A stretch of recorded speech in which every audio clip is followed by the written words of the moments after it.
अध्यात्म तो जीवन का एक प्रमुख पहलू है, मुझे लगता है। अच्छा, आपने उस दौर में लेखन शुरू किया जब पहाड़ की महिलाएं बाहर नहीं निकलती थी या इस तरह से यात्राएं नहीं करती थी। बड़ा मुश्किल था। कभी कभी निराशा भी ऐसा हो गई, निराश भी आप हो गई हूँ कि मैं इतनी मेहनत कर रही हूँ, कुछ हासिल नहीं हो रहा, ऐसा भी कोई क्षण आया हो? निराशा तो जीवन में आती है जब आप बहुत कुछ कर रहे होते हैं। और जीवन में मैं ये आपको कहना चाहूँगी कि जो एक आध्यात्मिक हमारे अंदर जो ऊर्जा होती है ना, उसका होना बहुत ज़रूरी है जीवन में।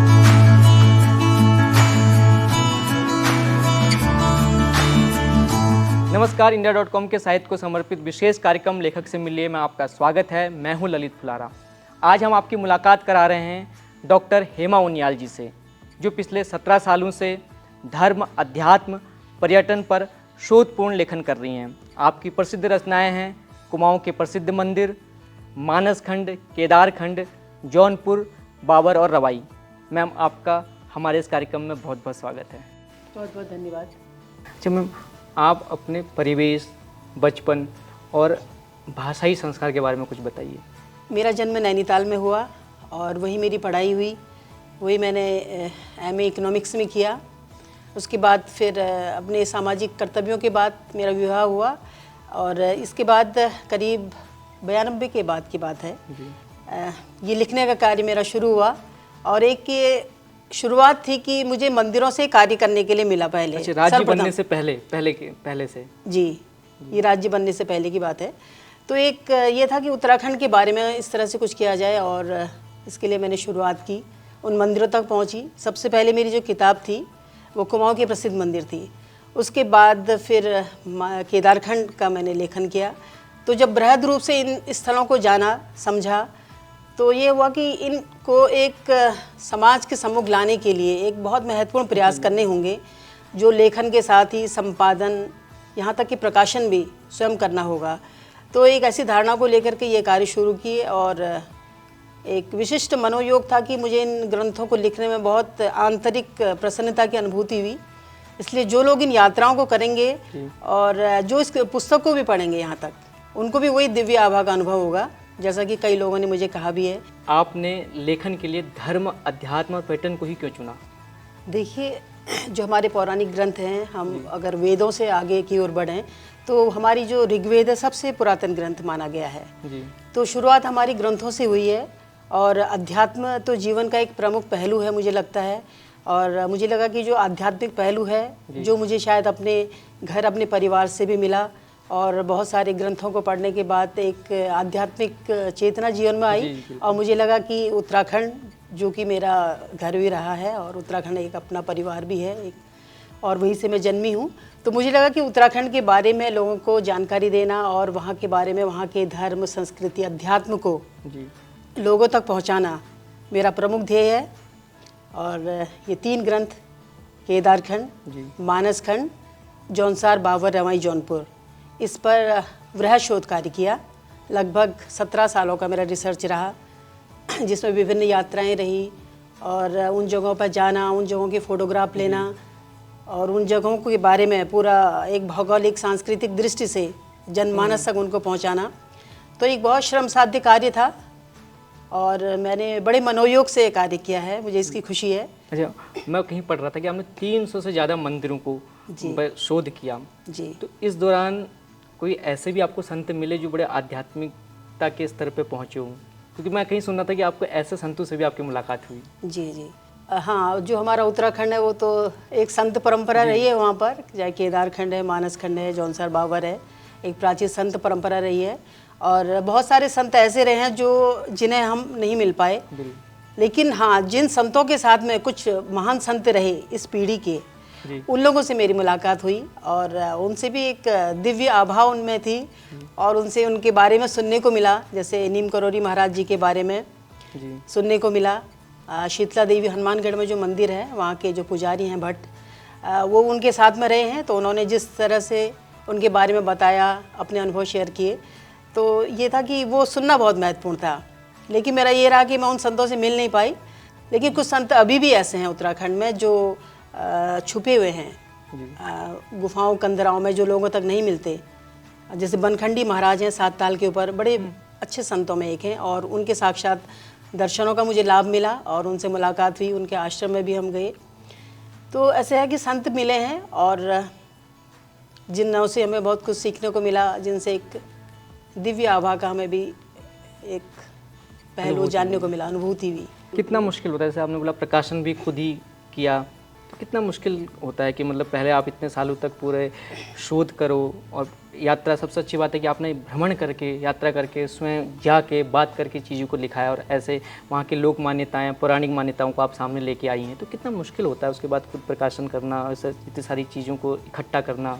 ये कार्य करने मुश्किल तो होते हैं, लेकिन अगर इन कार्यों को करने में आपको आनंद मिल रहा है, कई कार्य ऐसे होते हैं जो हम उसमें हम आनंद की अनुभूति मिलती है, तो फिर ये कुछ लगता नहीं कि ये कोई श्रम हमने किया है। और हुआ भी ऐसा ही है। जब मैंने ग्रंथ लिखे, हालांकि बहुत श्रम साध्य कार्य था, क्योंकि रिसर्च में जाना, उसके बाद आना, और फिर उनके जो नोट्स बनाए हैं उनको पूरा कंपाइल करना, कई सारे ग्रंथों को भी उसमें देखना कि उसके विषय में क्या लिखा गया है, क्योंकि इन किताबों में मैंने कम से कम सब मिलाकर 250-300 संदर्भ ग्रंथों का भी इन तीनों में समावेश किया गया है। तो उन पुस्तकों को पढ़ना और साथ ही प्रकाशन करना, लोगों तक पहुंचाना, ये एक बड़ा श्रम साध्य कार्य था।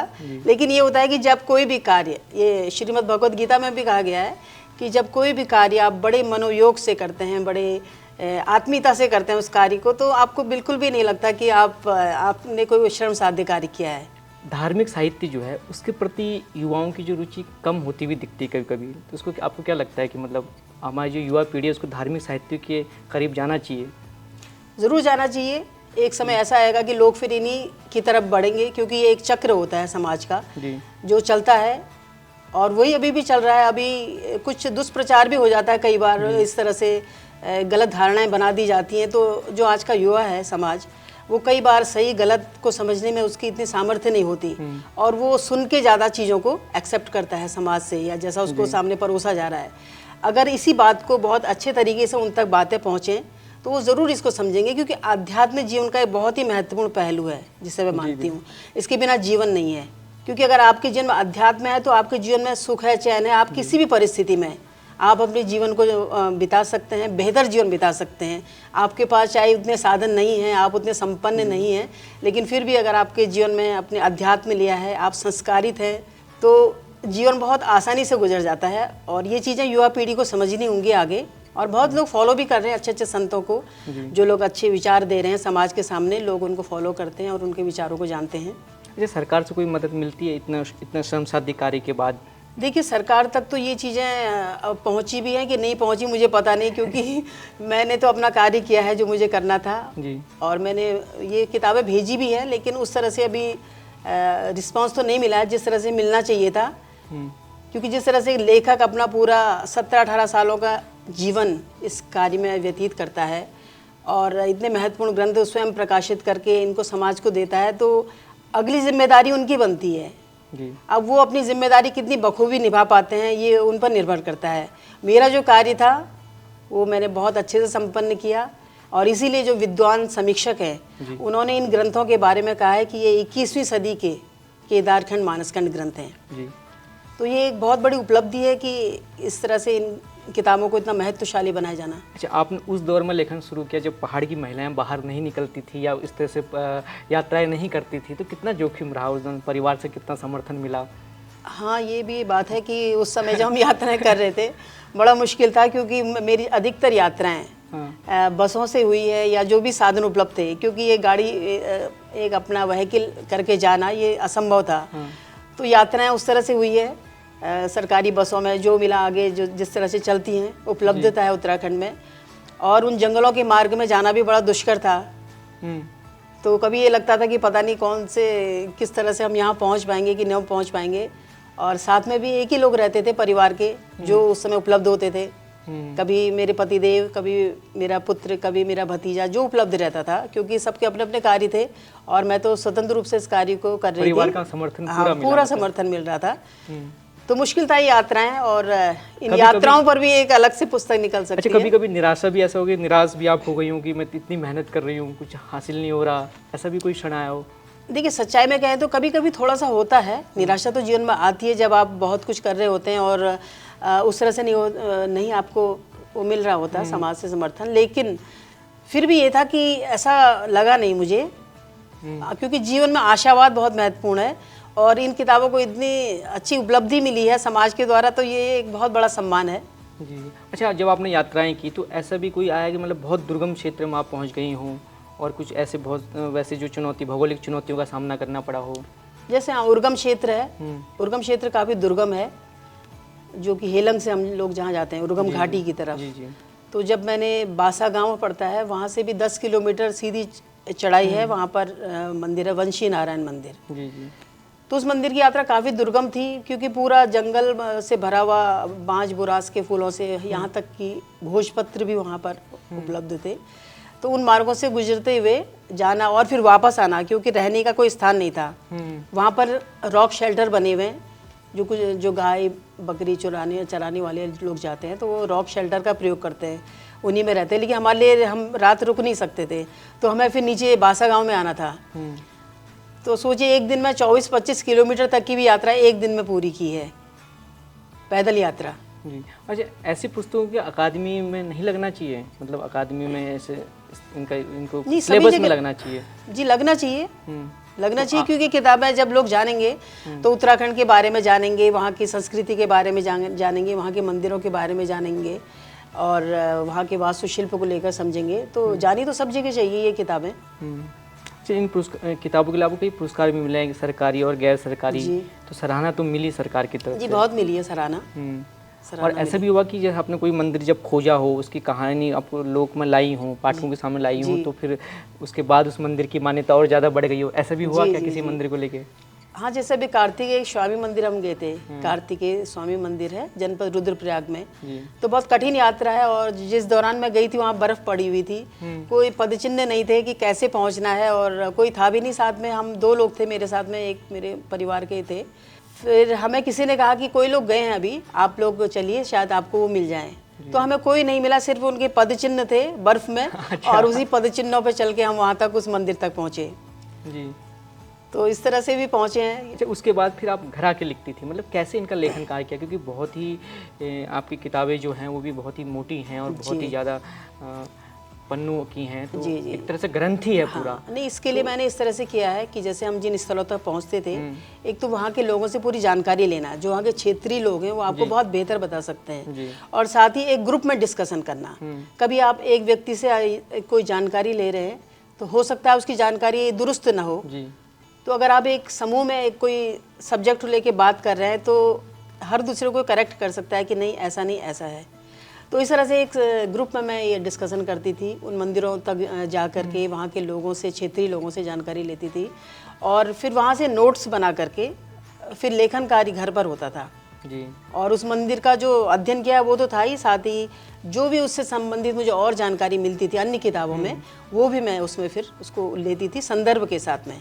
इसलिए मेरी किताबों में आपको संदर्भ भी मिलेंगे और उनकी पेज संख्या के साथ में, प्रकाशन के साथ में, वो भी उसमें पूरी जानकारी मिलेगी। तो आपने किसी प्रकाशक को अप्रोच क्यों नहीं किया? आपने सेल्फ पब्लिशिंग का क्यों सोचा? मैं इस बात को जानना चाहता हूँ। नहीं, प्रकाशक को भी मैंने किया था शुरू में, 1-2 प्रकाशक हैं, अभी नाम लेना उचित नहीं होगा लेकिन मैंने किया था उनको। तो उनकी जो टर्म कंडीशन थी वो मैं उसको फुलफिल नहीं कर पा रही थी, क्योंकि सेल्फ पब्लिशिंग बड़ा रिस्क भी रहता है ना, लोग डरते भी हैं। जी जी जी। तो आप लेखक भी हैं और एक तरह से प्रकाशक भी हो गई, तो दोहरा अनुभव आपके पास है। जी जी। अब ये था कि इतना महत्वपूर्ण कार्य जब हमने किया है इतने वर्षों के बाद, और उसके बाद भी उस कार्य का कोई आर्थिक वो नहीं मिल पाता है, और ये भी है कि लेखक ने स्वयं कुछ नहीं लगाया, अपने परिवार के जो उनका धनार्जन है उसको उसने इसमें लगाया है ना। तो लेखक की भी एक स्वयं की अस्मिता होती है, उसे भी तो ये लगता है कि भाई उसको इतना तो मिले जितना उसने किसी के धन को इस कार्य में लगाया है। ये स्वयं अस्मिता का भी प्रश्न होता है। तो मुझे ये था कि इतना तो मिले जितना मैं लगा रही हूँ, कम से कम मैंने जिनसे इस कार्य को कर रही हूँ, क्योंकि मैं आपको बताऊँ कि मैं MA इकोनॉमिक्स हूँ कुमाऊं यूनिवर्सिटी नैनीताल से जी। मैं कुछ अध्यापन जॉब वगैरह कर सकती थी, लेकिन मैंने लेखन के स्वतंत्र क्षेत्र को चुना जी। अच्छा, तो अब कैसे देखती है अब के दौर को और उस दौर को? क्योंकि राज्य बनने से पहले के दौर से आपने यात्राएं शुरू करी, लेखन शुरू करा, और इन 17 या 20 सालों की अपनी पूरी जर्नी को आप कैसे देखती हैं? देखिए, यात्राओं के बारे में मैं ये कहूँगी कि मेरी जो यात्राएं नहीं, खैर वो तो अपने आप में महत्वपूर्ण है ही जी। जो पुराना दौर था, जब से मैंने शुरू किया, लगभग 2005 से या 2003 से मेरी यात्राएं शुरू हो गई थी। सबसे पहले किताब मेरी 2005 में निकली थी, तो यात्राएं उससे शुरू हुई, और 2018 में मेरी जो अभी किताब निकली थी जौनसार बावर रवाई जौनपुर, तो यहाँ पर जाकर ये समाप्त हुई। तो इस बीच में हमने ये देखा कि रास्ते बेहतर बन चुके हैं, यातायात के साधन सुलभ हो गए हैं। पूरा भौगोलिक ये, परिस्थिति हाँ, उत्तराखंड थोड़ा की बहुत बदल हाँ, चुकी है। वो थोड़ा बदल चुकी है। लेकिन यह है कि जो अभी पुस्तकों की जो स्थिति थी वो उतनी सुदृढ़ नहीं हुई है उत्तराखंड में, क्योंकि ये किताब है जैसे और भी हो सकते हैं। मैं ये नहीं कहती हूँ कि मेरी पुस्तक है, लेकिन एक अच्छे ग्रंथ जो भी लिखे जा रहे हैं उत्तराखंड को लेकर के, जो भी पुस्तकें लिखी जा रही हैं वो किताबें उन जगह पर होनी चाहिए, उन जगहों में शामिल होनी चाहिए, उन संग्रहालयों में, पुस्तकालयों में तक पहुँचनी चाहिए। ये प्रेरणा कहाँ से मिली कि मुझे अब यही लिखना है या लेखन में ही पूरा फोकस करना है? ये जो प्रेरणा होती है। जी जी, अब ये तो एक तो परिवार का भी होता है कि आपको परिवार से वो गुण मिलते हैं, और मैं इस बात के लिए खुश हूँ कि मुझे अपने परिवार से ही ये चीज़ें शुरू से ही मिली जीवन में। संस्कृति, अध्यात्म, अपने अच्छे मार्ग पर चलना, ये मुझे शुरू से ही मेरे जीवन में प्रेरणा थी। और होते होते जब पहली किताब कुमाऊँ के प्रसिद्ध मंदिर निकली तो उसी का कुछ आशीर्वाद था कि फिर ये केदारखंड, मानसखंड जैसे ग्रंथ में मैं लिख पाई, जौनसार बावल लिख पाई। एक होता है जो साहित्य, जो कविता, कहानी, उपन्यास लिख रहे हैं, उसमें कई बार लेखक लेखिकाएं विवाद के जरिए भी अपनी कृतियों को बेच लेते हैं। लेकिन धार्मिक साहित्य के साथ ये है कि मतलब उसको बड़ा शालीनता के साथ अपना व्यवहार भी आदमी को उतना ही शालीन रखना पड़ता है। तो कभी ऐसा लगता है कि यार धार्मिक साहित्य में जो है मतलब इतना हम उसका प्रचार, प्रोपेगेंडा नहीं कर पाते जितना अन्य कविता कहानी कर लेते हैं। नहीं, ये बिल्कुल हाँ, ये बिल्कुल अलग है, क्योंकि जो धार्मिक साहित्य है ये तो एक धर्म से उपजा हुआ साहित्य है, और हमारी एक वैदिक परंपरा रही है, उसके बाद इतनी महत्वपूर्ण परंपरा रही है। तो हम यहाँ तो कोई ऐसे वो है ही नहीं कि यहाँ पर आप कोई गलत चीज़ें लिखें या सिर्फ प्रचार के लिए आप किसी चीज़ को गलत तरीके से प्रस्तुत करें, तो ये तो संभव ही नहीं है। और ये तो पूरी तरह से आध्यात्मिक है। मैंने कहा कि ये जो इनको पढ़ेंगे ना, उन्हें भी खुद ऐसा लगेगा कि हम इन स्थानों पर हैं। क्या संदेश देना चाहेंगे आप युवा पीढ़ी के लेखकों को? अच्छा साहित्य पढ़ें, अच्छे ग्रंथ पढ़ें और उन ग्रंथों से प्रेरणा लें। कुछ समय अपने घूमने के लिए, यात्रा के लिए निकालें, उनसे उन जगहों पर वो पहुँचेंगे तो ज़रूर जीवन में कुछ न कुछ प्रेरणा मिलेगी। मैम बहुत बहुत धन्यवाद आपका, अब हमारे इस कार्यक्रम में आए। बहुत बहुत धन्यवाद आपका भी, धन्यवाद। India.com का यह कार्यक्रम आपको कैसा लगा हमें ज़रूर बताइए। साहित्य को समर्पित इस कार्यक्रम को साझा करिए, इसके बारे में अपने दोस्तों को बताइए। इस वीडियो को आप India.com के YouTube पर देख सकते हैं और इसकी विस्तृत स्टोरी को India.com हिंदी की वेबसाइट पर पढ़ सकते हैं। शुक्रिया, धन्यवाद।